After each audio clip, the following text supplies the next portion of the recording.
19 December থেকে শুরু হবে বাংলাদেশ প্রিমিয়ার লিগ বিপিএল 12তম আসর।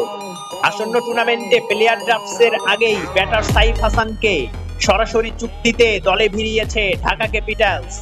গত মৌসুমে রংপুর রাইডার্সের হয়ে খেলেছিলেন সাইফ হাসান।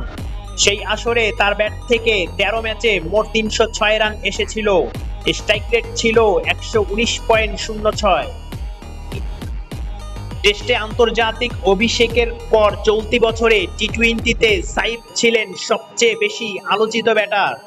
জাতীয় দলের হয়ে 12 ইনিংসে 131.80 স্ট্রাইক রেটে তার মোট সংগ্রহ 344 রান।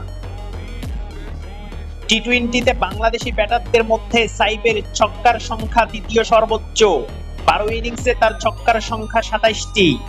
এই তালিকায় তার উপরে থাকা দুইজন হলেন তানজিম তামিম 24 ইনিংসে 38টি ছক্কা ও পারভেজ ইমনের 20 ইনিংসে 29টি ছক্কা হাঁকিয়েছেন। ঢাকা ক্যাপিটালসের একটি সূত্র জানায়, সাইফের সঙ্গে ফ্র্যাঞ্চাইজিটির সরাসরি চুক্তি সম্পূর্ণ হয়েছে। এর আগে একইভাবে দলে যুক্ত হয়েছেন পেসার তাসকিন আহমেদ। সরাসরি সাইনিংয়ে দলটির আরও একজন খেলোয়াড় নেওয়ার সুযোগ আছে। বিপিএলে 12তম আসরের মোট 5টি দল অংশ নিচ্ছে। নতুন মৌসুমে কিছু দলের নামও পরিবর্তন হয়েছে। আসন্ন আসরে বেশিরভাগ ম্যাচ অনুষ্ঠিত হবে ঢাকার বাহিরের মাঠে। চ্যানেলটি সাবস্ক্রাইব করে সাপোর্ট করবেন।